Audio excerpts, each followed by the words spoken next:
The Arcadia floated silently in orbit above the mist-shrouded planet. The hum of the spires was now faint and steady, no longer shaking the ship or flooding its systems. But Ilara knew the calm was fragile. The planet's curiosity remained vast, like an ocean just beneath a frozen surface waiting for one wrong move to stir it. She sat in the communication lab, staring at the monitors that showed the energy readings from below. Every spike, every pulse reminded her of the moment she had touched the spire and first felt the planet's awareness. At that instant, curiosity had turned into something far more dangerous: fear. And yet, it had also taught her something vital. Fear was not an enemy. It was a guide. Captain Calder entered quietly. "Doctor, what's our status?" "Ilara," Leon added, "we've stabilized everything, but the planet is still aware. Every movement, every thought, it can sense it." She nodded. "I know. And that's why I need to do this. One last step. It's the only way to ensure it won't harm us or the ship.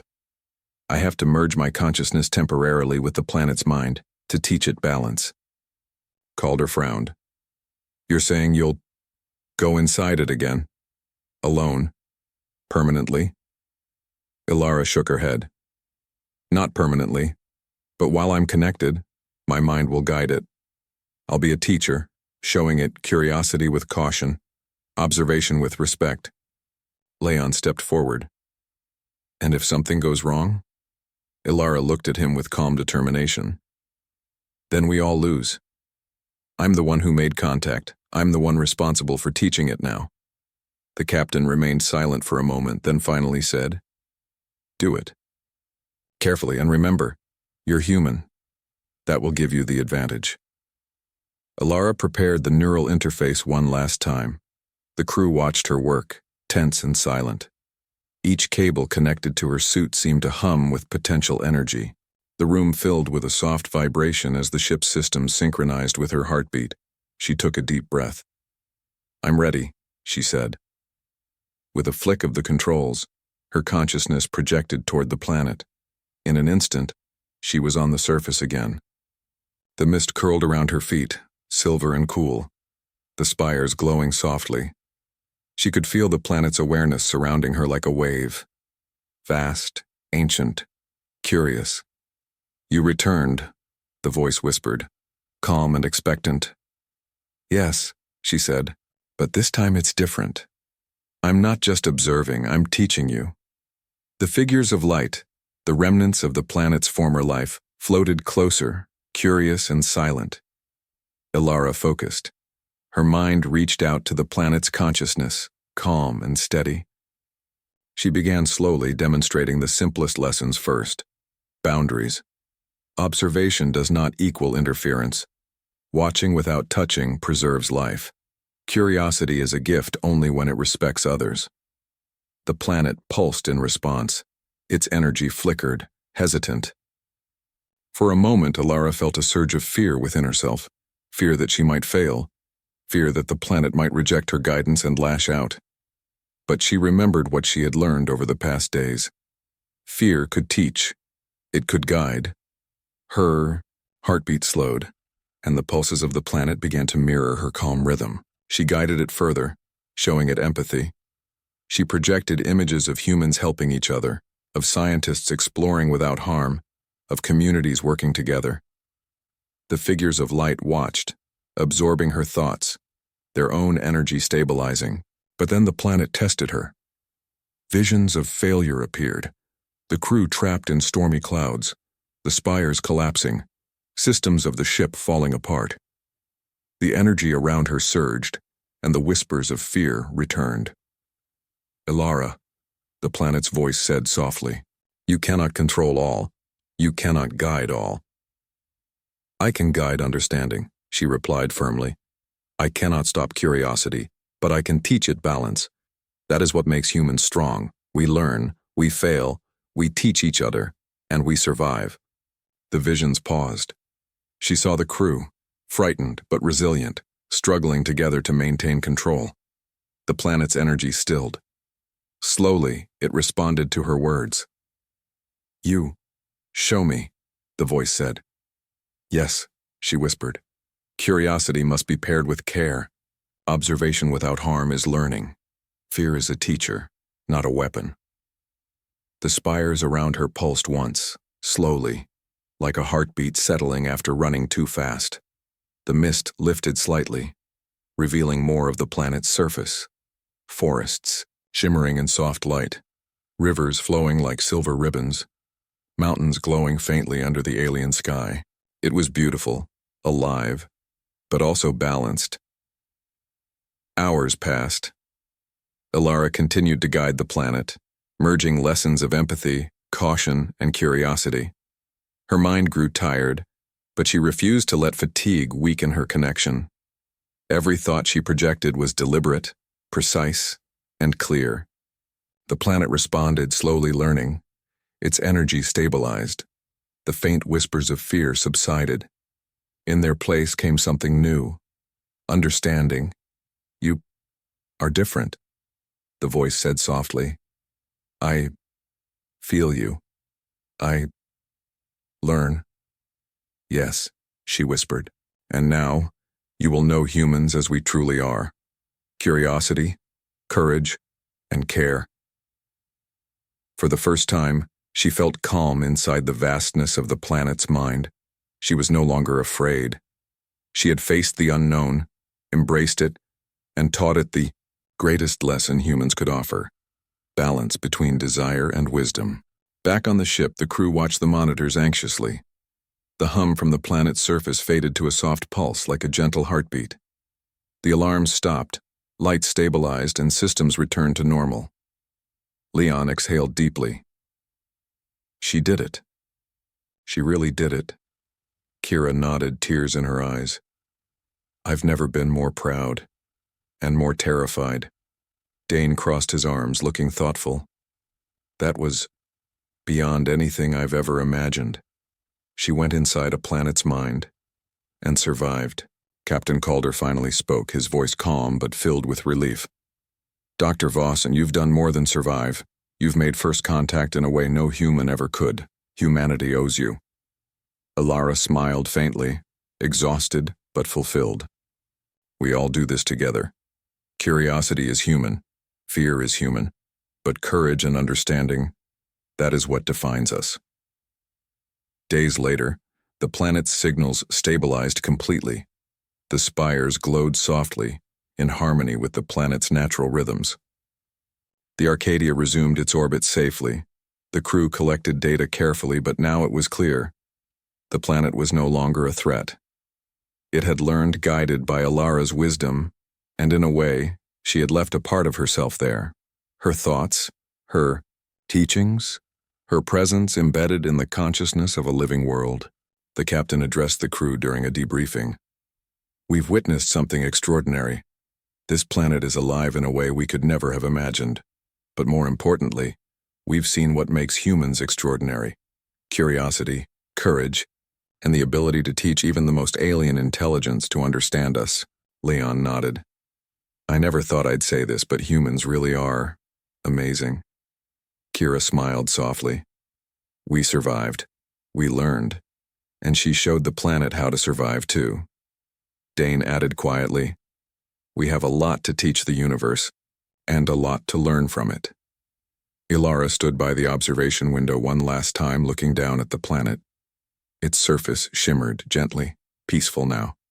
She could feel its consciousness, calm and curious, no longer overwhelming, but aware and balanced. "You will remember me," she whispered softly. "And I will remember you. Curiosity with care, observation with respect, fear that teaches, not destroys." The planet responded faintly, a soft pulse in the energy field, like an echo of agreement. For the first time in days, Alara felt completely at peace. She had gone to the edge of fear, faced the unknown, and returned stronger. Humanity's courage had not failed. Humanity's curiosity had not destroyed. And she had learned the greatest lesson of all, that even the vastness of an alien world could be guided by human understanding. Curiosity had led her to fear, But courage and wisdom had turned that fear into knowledge. The Arcadia prepared to depart the system. The crew, tired but inspired, knew they had witnessed the extraordinary. Alara turned one last time toward the planet below, whispering softly to herself. Curiosity brought me here. Fear taught me, and understanding will carry us forward. As the ship jumped to light speed, the planet glimmered below, alive, awake, and forever changed. Humanity had reached the edge of the unknown, and had proven itself capable of teaching even the stars. The grand hall of Solmaris Prime shone brighter than any star in the night sky. Golden banners drifted in the air, each carrying the glowing crest of the Thalrin Empire, the most powerful civilization in the Orion Arm. Beneath its glass dome roof, thousands of alien nobles, generals, and diplomats gathered to witness a historic day, the choosing ceremony of Princess Lysera Thalrin. For centuries, this ceremony had united species and strengthened peace among worlds. The princess's choice of consort would not only determine her personal fate, but could also shape the future alliances of the Empire. Planets waited anxiously, hoping their champion would be the one chosen. Princess Lysera stood tall upon the silver dais, her gown woven from starlight threads. Her eyes, violet like twin suns in twilight, studied the line of suitors below her. Each was a being of influence and might, some wearing armor that shimmered like liquid diamond, others cloaked in robes of living light. They bowed one after another, offering her gifts that could buy entire star systems. The first suitor, Lord Zavern of the Draka Dominion, flexed his scaled arms proudly. Your Highness, he growled, my people command the largest fleet in this quadrant. Marry me and the Empire will gain the might of 1,000 warships. No one will ever threaten your throne. Lysera's voice was calm and clear. And what of your heart, Lord Zavorn? Is it made of gold or steel? He blinked, confused. My heart is a weapon, he said. Lysera's expression softened, but her words cut gently. Then you seek conquest, not companionship. I decline. A ripple of murmurs filled the chamber. One of the strongest empires had just been refused. The next suitor stepped forward, a scholar from the Val Collective, his head surrounded by floating data crystals. I bring knowledge, he said proudly. The secrets of wormhole creation, the maps of hidden galaxies. Together we could rewrite the laws of physics. Lysera tilted her head slightly. And what of joy? Can your data teach you laughter? He hesitated. Laughter is inefficient, she smiled faintly. Then you would never understand me. I decline. As the hours passed, the rejections continued. Warriors, scientists, princes, and diplomats all stood before her. All turned away. Some tried to charm her with promises of glory. Others tried to impress her with riches beyond measure. But Lysera's heart remained unmoved. Her father, Emperor Thalrin, watched from his throne, his expression darkening with each refusal. The Emperor was an old and wise ruler, but even he feared the consequences. Each rejection strained an alliance. Each no risked a war. When the last of the known suitors stepped down, silence filled the hall. The vast chamber seemed to hold its breath. Council members began to whisper urgently. She cannot reject them all, hissed one advisor. The Empire needs an heir, muttered another. Does she mean to insult the galaxy? Lysera ignored their voices. Her eyes wandered across the hall, searching for something, though even she could not say what. She longed not for power or position, but for truth, for someone who could see her not as a political prize, but as a person. At last, the royal herald spoke again. If there are no more suitors, the ceremony shall— A calm voice interrupted him. Your Highness, it said from the far end of the hall. If I may, every head turned. Standing near the entrance was a man unlike any other in the room. He wore no armor, no royal cloak. His uniform was simple, dark blue with a silver emblem on the chest that read United Nations Space Vessel, Earth. He was human. Gasps spread across the hall. A few nobles whispered to each other in disbelief. Human? Impossible. They're barely an interstellar race. They don't even hold a single seat on the Galactic Council. How did he get in here? The guards tensed, but Lysera lifted a hand, stopping them. Her curiosity flared. In all her years, she had never met a human. Their kind was rumored to be bold, reckless even, but full of strange courage. Approach, she said softly. The man walked forward, his steps steady. His name, as he introduced himself, was Captain Ryan Hale, commander of the exploratory vessel Horizon's Reach. His eyes were calm and intelligent, his posture respectful, though he stood among beings many times stronger or richer than himself. When he reached the dais, he bowed deeply. "Not as a soldier, but as a gentleman, Your Majesty," he said. "I come not with fleets or riches, but with a message. Even the smallest world can hold greatness." The court erupted in laughter. The Draka warlord slammed his tail against the floor. "You, a consort for the princess? You bring no army, no treasure, not even a world of worth." Hale looked at him, unafraid. "No," he said. "But I bring something rarer, the will to stand when all others fall." The laughter stopped. Lizara's eyes glimmered with interest. "You are bold, Captain Hale. Tell me, why do you think yourself worthy of standing among kings?" He hesitated, then spoke clearly. "Because kings can rule from thrones, but humans learn to rise from ashes. We do not seek to conquer, only to understand. I came not to take, but to offer respect." The princess studied him closely. His words were simple, yet they carried weight. There was no arrogance, no desperation, only quiet confidence. It was something she had not seen in all her suitors. The Emperor leaned forward, his tone sharp. "Human, do you understand what you ask for? This union would bind empires. It is not a game for primitives." Hale met his gaze without fear. "I understand, Majesty. But perhaps that's why it matters. Sometimes the youngest voice can remind the galaxy what it means to have hope." The hall fell silent again. Even those who despised humans found themselves listening. Lysera's lips curved slightly. "You speak as if the galaxy has forgotten hope, hasn't it?" Hale asked quietly. "Your Highness rejected every suitor who offered power, because you wanted something more.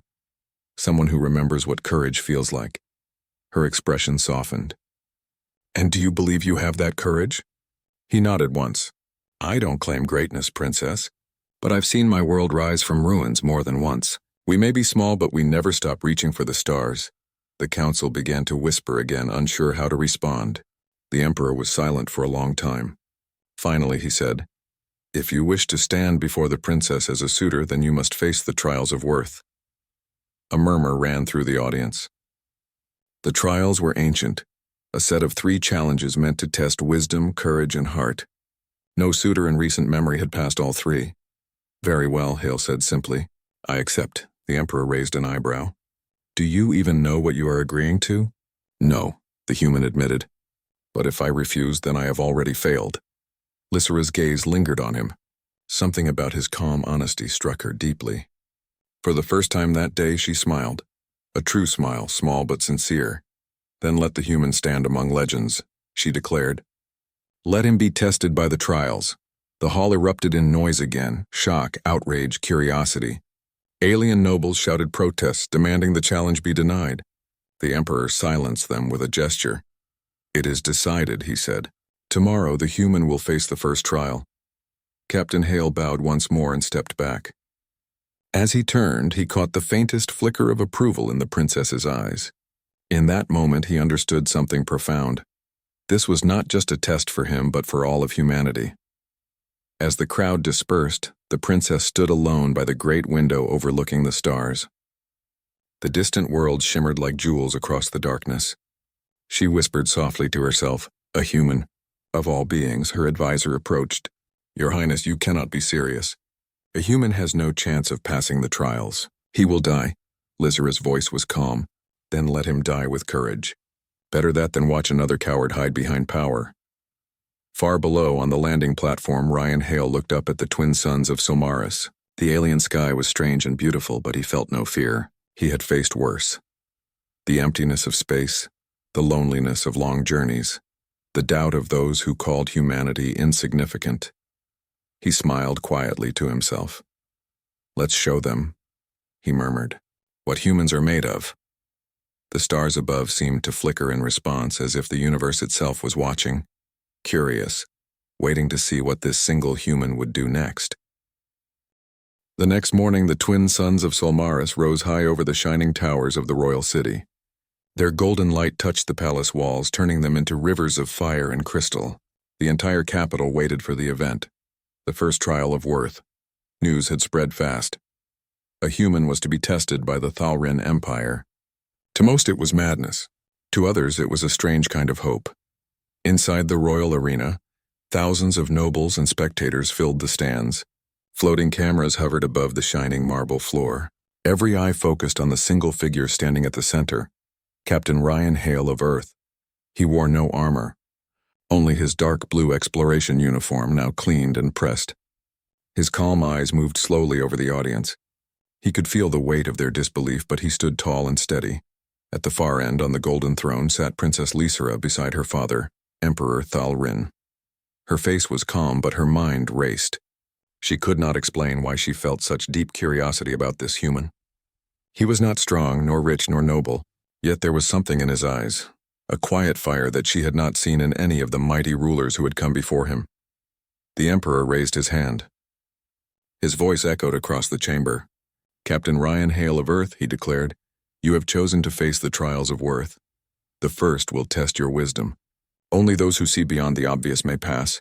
Ryan nodded. "I understand, Your Majesty." The court magician stepped forward and activated a glowing sphere. The air shimmered. A moment later, Ryan stood inside a circular chamber filled with lights and symbols.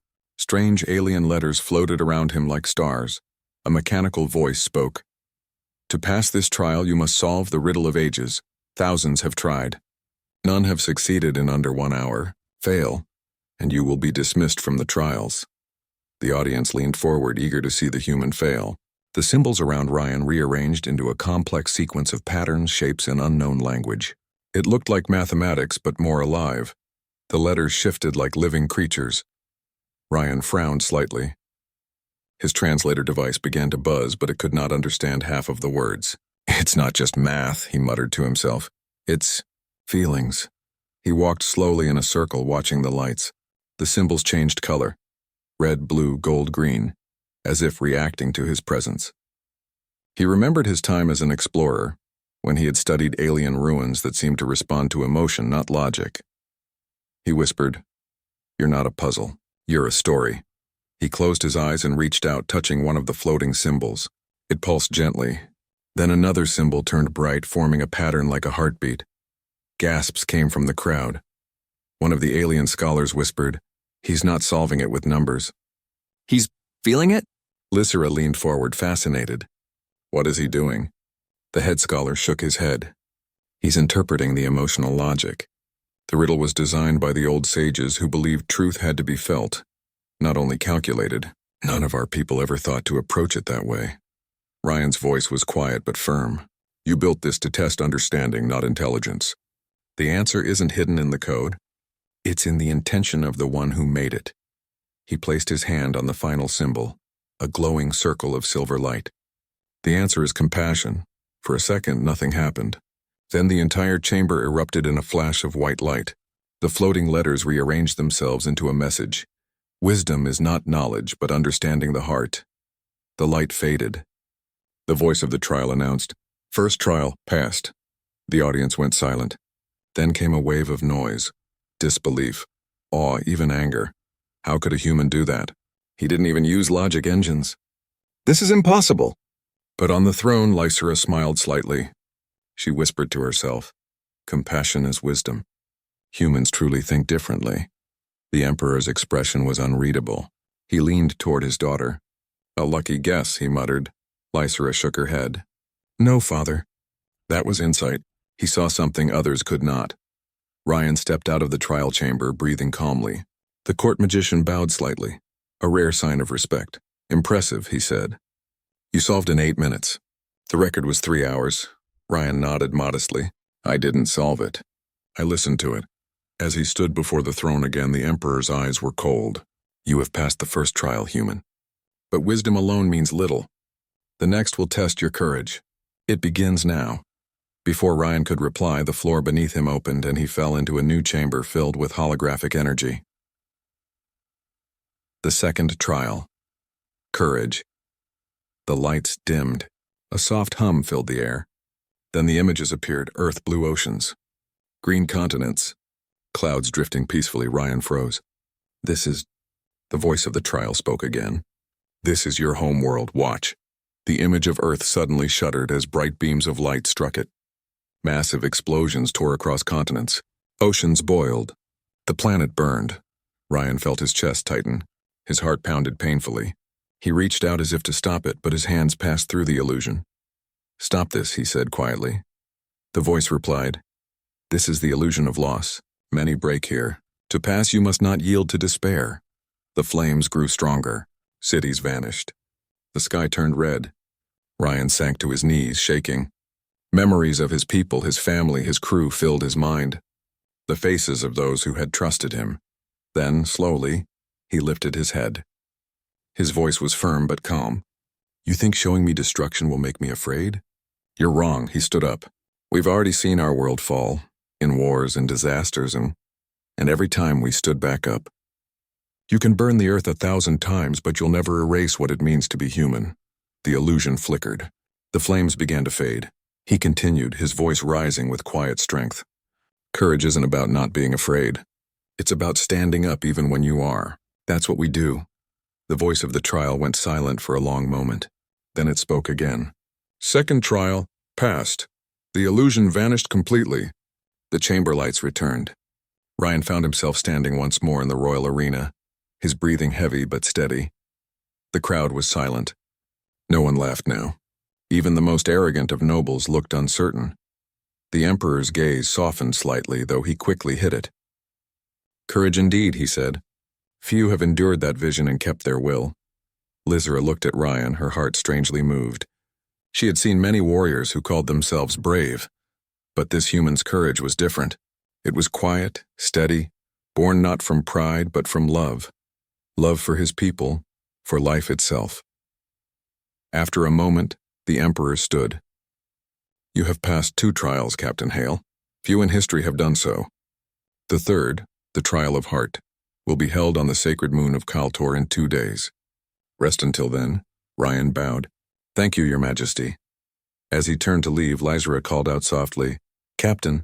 He stopped and looked back. Her expression was unreadable, but her voice carried warmth. "When you stood against that vision, what kept you strong?" Ryan smiled faintly. "Hope," he said, "and the memory that every sunrise means another chance to try again."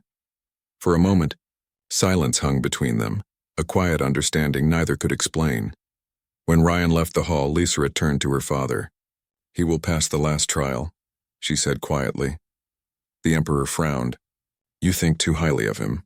He is only human," she smiled softly. "Perhaps.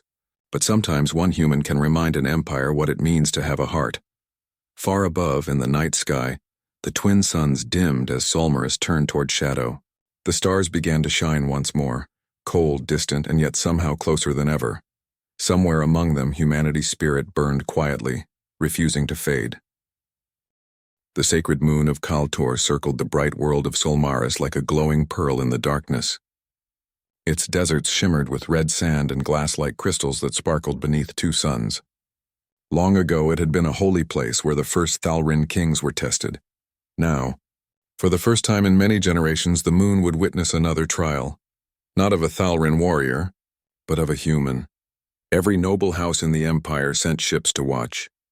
Great sky barges floated above the moon, filled with spectators eager to see whether Captain Ryan Hale of Earth would succeed or fall. Down below, on the desert surface, Ryan stood quietly beside the royal transport ship. His simple uniform fluttered in the hot wind. Princess Lysera Thalrin stepped out of the ship, her silver gown reflecting the sunlight.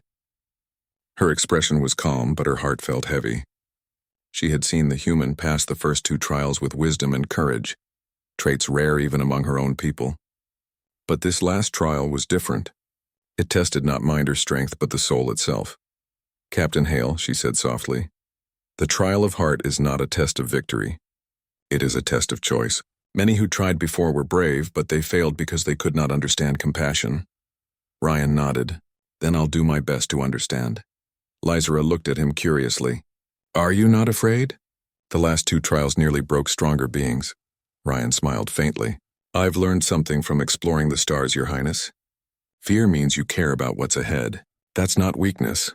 For a brief moment her eyes met his, and she saw that same steady light, the quiet strength that came not from pride, but from hope.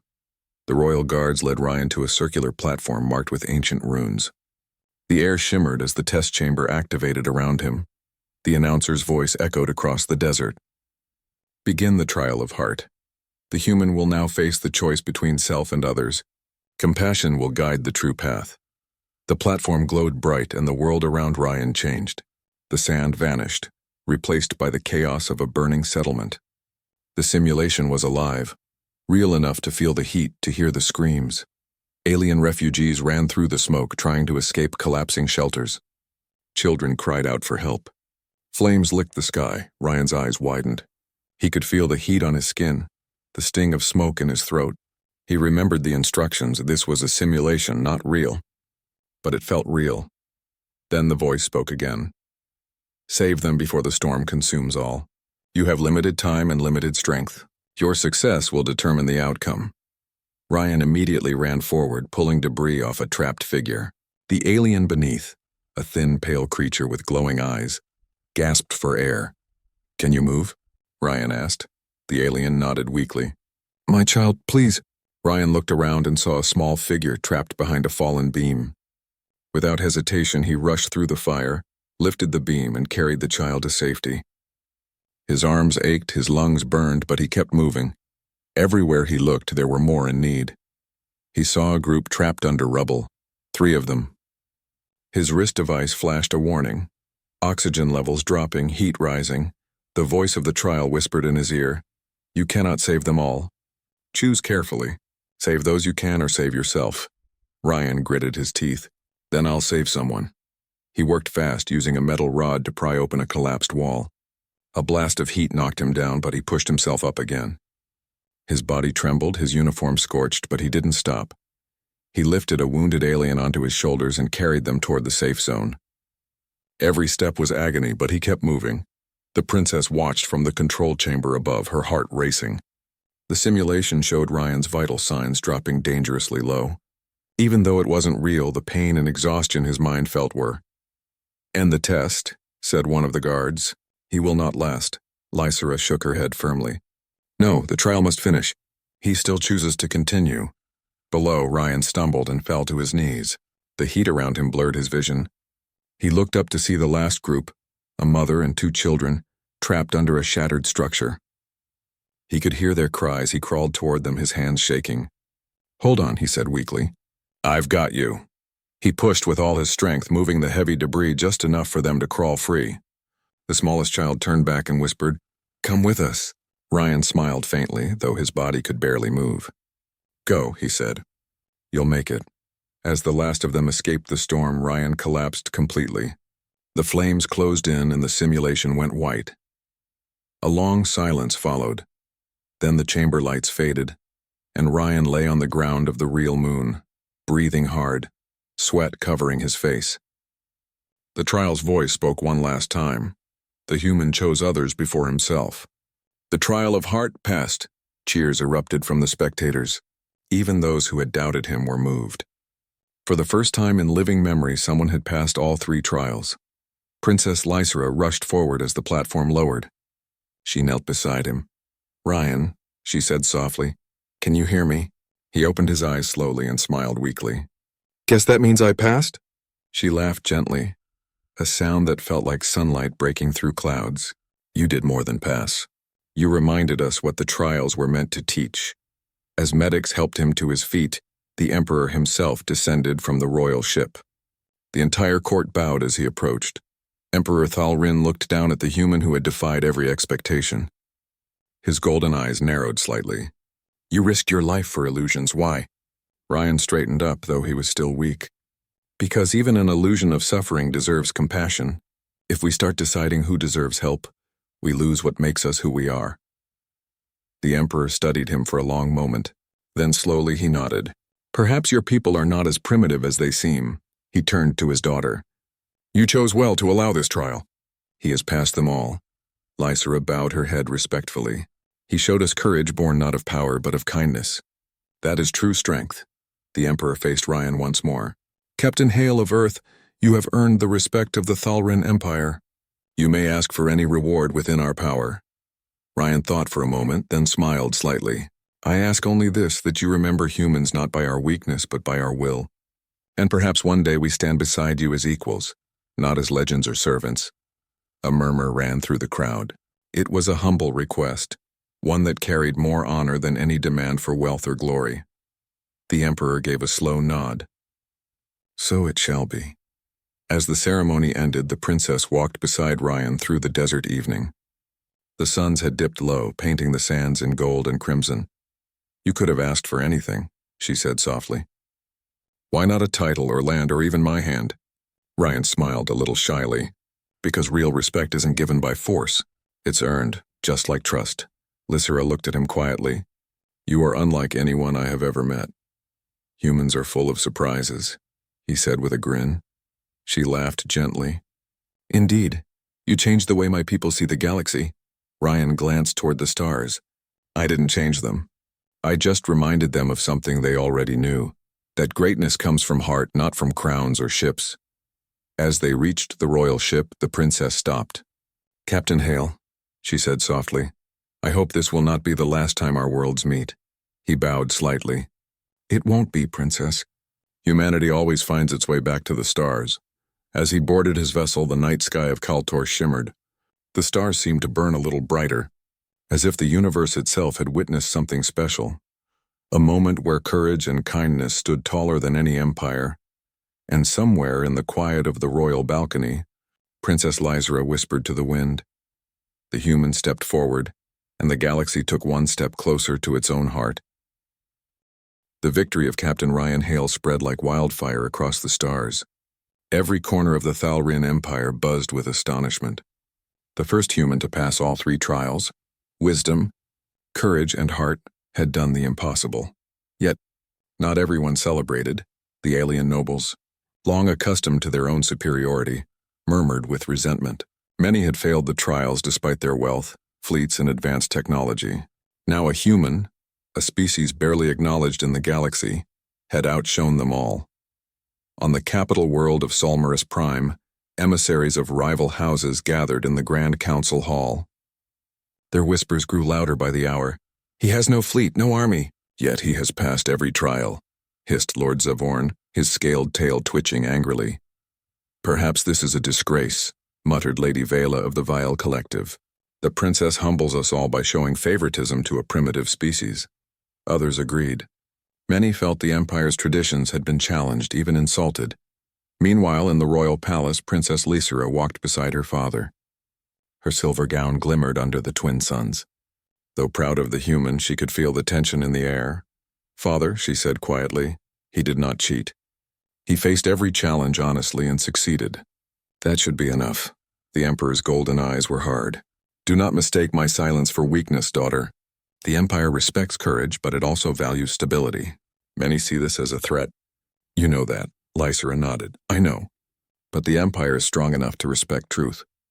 If we punish him for passing the trials, we lose more than a human. We lose honor." The Emperor sighed, leaning against the balcony. "Perhaps, but the Council will not listen. They see only what they fear, a human standing among us." Far below, Captain Ryan Hale prepared his small ship, the UNSV Resolute, for the return journey to his vessel in orbit. Despite his exhaustion, he felt a strange calm. He had passed the trials, but he knew the real test was just beginning. When the news reached the outer sectors, some empires reacted with hostility. Rumors spread that the Thalrian had weakened their own legacy by honoring a human. A coalition of alien rulers began to plot, fearing that Earth's influence could grow and challenge their dominance. Yet not all reactions were negative. Some saw the humans' victory as inspiring. In a galaxy ruled by greed and pride, a small species had reminded them of courage, empathy, and humility. Back on Solmaris, a council meeting was called in the Grand Hall of Decisions. The room was filled with representatives from every noble house. The Emperor presided, Lysera at his side. The first speaker, Lord Zavorn, slammed his fist on the table. "This human has brought shame. He has no claim, no power, and yet the princess allows him to walk freely among us. How can the Empire maintain respect?" "Respect?" Lady Vela hissed. "He earned respect, Zavorn. Not with armies, not with money, but with bravery and heart. Can your people say the same?" The debate grew heated. Some nobles demanded the trials be declared invalid. Others demanded Ryan be exiled. The princess raised her hand. Enough. The trials are sacred. The results are final. Captain Hale has passed every challenge. That is not a matter of opinion, it is fact. A murmur of protest ran through the room. One of the elder advisors stepped forward. Your Highness, with all due respect, do you not see what this means? Rival empires will exploit this. Your choice to honor a human will anger our allies and embolden our enemies. Lysra met his gaze. Then let them see the truth. Greatness is not inherited. It is earned. If our allies cannot respect courage, then perhaps they were never worthy of alliance. A tense silence followed. Even the Emperor was quiet, considering her words. Meanwhile, on the desert moon of Kaltor, Ryan received a message from Lysra. Her words were simple. The Empire watches you, Captain. Not all eyes are friendly. Your courage is proven. Now show them your wisdom. Ryan read the message, then stared out at the stars. He knew the challenge ahead would not be a trial of strength or skill. It would be a trial of diplomacy, of understanding, of patience. 2 days later, he returned to the Thalrin capital. Crowds gathered along the landing platforms, curious to see the human who had amazed the Empire. Some cheered quietly. Others glared openly. As he stepped out of his ship, Ryan felt the weight of expectation. Every decision he made now would carry meaning far beyond himself. Princess Lysra greeted him in the central plaza. You passed the trials, she said. But now comes the real test. Some will try to use your presence for their gain, or to shame us both. You must be careful. I understand, Ryan said. I came to show what humans can do, not to fight anyone's battles. But I won't run from what needs to be done. Lysra studied him, her violet eyes reflecting the twin suns. Your courage will inspire some and anger others. That is inevitable. But your heart will guide you where weapons cannot. Even as she spoke, distant fleets of alien ships moved toward the capital, messengers and envoys from rival houses seeking to challenge Ryan's influence. Some sought to humiliate him publicly, others merely watched, curious to see how a human would act among the galaxy's greatest powers. That night, Ryan stood on the balcony of his temporary quarters. He looked out over Solmaris Prime, the glittering city alive with thousands of lights. He could feel the eyes of the Empire upon him. Not just the citizens or the nobles, but the galaxy itself, watching, judging, wondering whether humans were worthy of trust and respect. He clenched his fists and whispered to himself, then let them see. Let them see what humanity is made of. The next morning, the council convened to debate the fate of the human hero. The hall was tense. Every representative had an opinion. Few had hope. Captain Hale must be confined, declared one noble. He is dangerous. He is a human. He will influence our politics, and we cannot allow it. No, said Lysra firmly. He has done nothing but prove his worth. He has acted with courage, wisdom, and heart. He deserves recognition, not punishment. You give him too much credit, Princess, another whispered. He is not of our kind. He is unpredictable. Lysra's eyes narrowed. Unpredictable, perhaps. But sometimes, unpredictability is the spark of change we need. Sometimes the smallest voice carries the greatest truth. The Emperor finally spoke. His voice echoed across the chamber. We will allow Captain Hale to remain on Solmaris Prime, not as a consort, not as a ruler, but as an honored guest. Any act of treachery toward him will be considered an insult to the Empire itself. The chamber erupted with whispers. Some were satisfied. Some were furious. Meanwhile, Ryan worked quietly to meet with leaders, learn their concerns, and speak plainly about humanity's intentions. He showed respect for their traditions while calmly asserting that humans sought friendship, not conquest. Slowly, tensions began to ease. Many alien rulers started to realize something important. The human was not their enemy. He was a mirror, reflecting both the pride and the weakness of their own species. Princess Lysra watched him from afar, proud, yet cautious. He may be human, she whispered, but he moves like a king among giants. Still, not all opposition had been removed. Whispers of plots and sabotage circulated. Some rivals believed the human's success should be undone. Others saw him as a threat to their influence over the Empire. Ryan, however, did not fear them. He had faced death in trials of fire, illusions of destruction, and the judgment of thousands.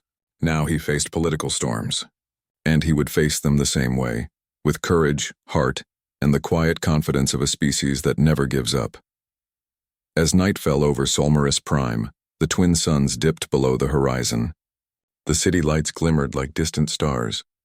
Somewhere in the crowd, Princess Lysera watched, knowing that the human she had once met in the royal hall was no longer just a visitor. He was a symbol of hope, courage, and the unyielding spirit of humanity.